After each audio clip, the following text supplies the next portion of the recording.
ओम शांति, नमस्कार। आप सबके लिए एक बहुत ही सुंदर प्रेरणादायक स्टोरी है।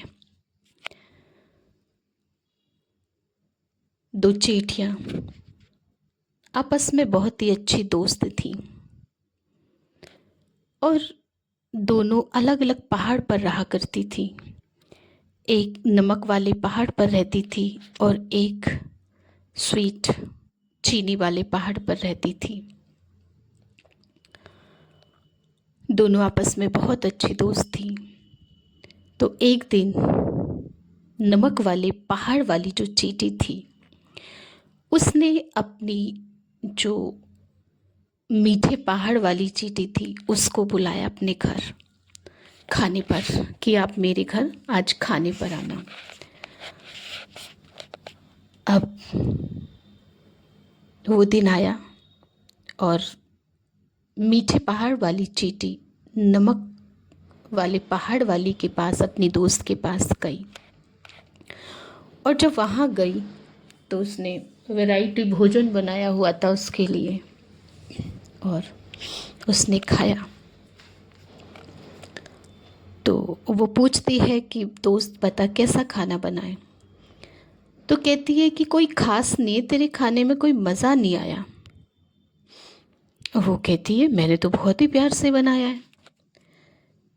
तो स्वीट वाले जो पहाड़ वाली चींटी होती है वो है अपनी दोस्त से कहती है कि कल तू मेरे घर आना खाने पर। ठीक है, वो बोलती है।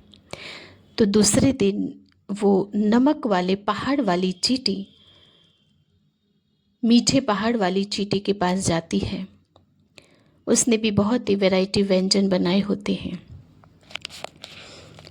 अब जब वो नमक वाले पहाड़ वाली चींटी वो खाना खाती है और खा के जब फ्री हो जाती है तो वो पूछती है बता मेरा खाना कैसा लगा। तो कहती है कोई खास नहीं है, जैसा मेरा खाना था वैसे ही तेरा खाना है। अब वो सोच के हैरान है कि ऐसे कैसे हो सकता है। अब उसको और देती है खाने के लिए कि चल थोड़ा सा और खा, तब भी ऐसा ही। फिर वो उससे कहती है कि तू ना अपना मुंह खोल के दिखा ज़रा। वो चींटी नमक वाली अपना मुंह खोलती है तो उसके मुंह के अंदर एक नमक की डली रखी हुई होती है। अब वो मीठे पहाड़ वाली चींटी उसके मुंह से वो नमक की डली निकालती है और फिर कहती है कि अब खा तू ये खाना। जब वो उसका खाना खाती है तो उसे आनंद आ जाता है, मज़ा आ जाता है खाने में और बड़ा वाह वाह करती है कि वाह तेरा खाना तो बहुत ही टेस्टी है, मज़ा आ गया आज तो खा के। तो कहने का भाव यह है कि कई बार इंसान जब अपनी बुराइयों में, अपनी गलतियों के अंदर, इस संसार के विकारों के अंदर, अहंकार के अंदर लिप्त होता है तो उसको आप कोई अच्छी चीज़ें सुनाते भी हैं तो उसको समझ नहीं आती है, क्योंकि उसके अंदर वही नमक भरा हुआ है। और जब तक वो नमक नहीं निकल जाता है तब तक आपकी बातों का उस इंसान के ऊपर असर नहीं हो सकता।